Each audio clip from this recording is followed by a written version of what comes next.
Good morning. Is today the 22nd? I believe so. Okay. Know therefore this day, and consider it in thine heart, that the Lord, He is God in heaven above, and upon the earth beneath there is none else. Deuteronomy 4:39. The greatest truth one can possess is the knowledge that God is in His heaven, and we are His beloved sons and daughters. In the inspired words of King Benjamin, believe in God, believe that He is, and that He created all things, both in heaven and in earth. Believe that He has all wisdom and all power, both in heaven and in earth. Believe that man doth not comprehend all the things which the Lord can comprehend. But we must have a correct understanding of who God is. True, He is above all things. He is all-powerful and all-knowing, but He is also our Heavenly Father, our loving and long-suffering Father. His Son is our Redeemer, our elder and merciful brother. When we have a deep and abiding testimony of these fundamental truths about the nurture and character of the Father and Son, we begin to comprehend our inherent potential and divine possibilities. All right. Oh, my nose is itchy. All right, so today is Exodus chapter 2, and this is the story of Moses in like 25 verses. Like, okay, they made basically like half of the movie of the Ten Commandments out of 25 verses. So it is condensed. It is very short. I didn't realize it was so short.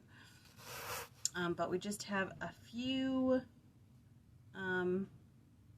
things to discuss here from chapter 2. Mainly, so in the previous chapter, the Pharaoh says all sons, Hebrew sons, need to be killed at birth, basically. But this woman, Jochebed, Moses' mother, sees that he's a good child and doesn't want him to die. So she hides him 3 months, and then when he's too big to hide, she puts him in an ark and floats him down the river. And his sister follows him, sees that Pharaoh's daughter picks him up, and she says, hey, do you want a Hebrew nurse? She's like, yeah, sure, go ahead. So Moses is nursed by his mother, and then when he's old enough, he's brought back to Pharaoh's daughter.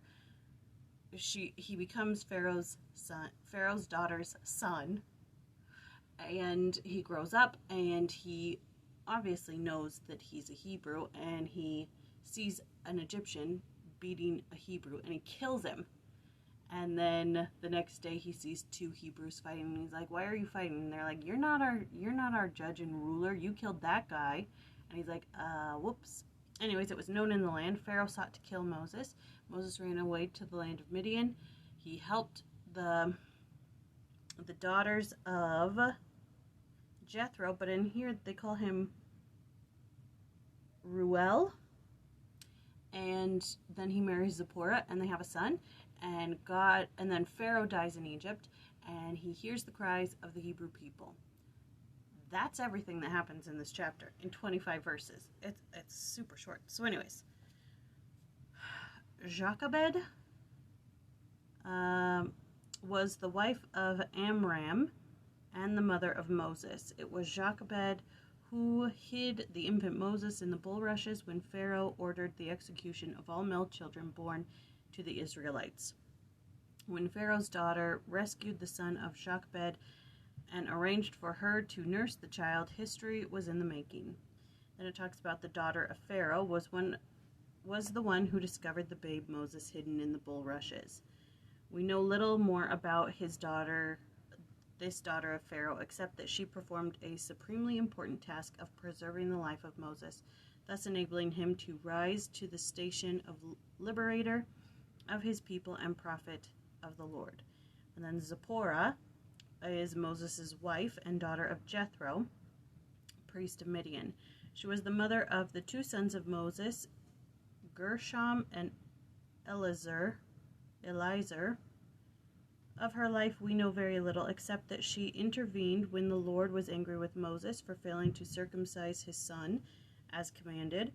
As the Lord was about to fall upon Moses, Zipporah accomplished the circumcision herself, and Moses was spared, humbly repenting before the Lord.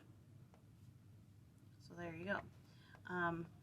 Obviously, this chapter talks about the women who helped Moses, and there's a chapter of that of our sisters in the Bible, which I read a while ago, so I don't know it offhand. But anyways, I can read it today, and then we can talk about it tomorrow. So that's what we'll do. That was Exodus 2. Love you all.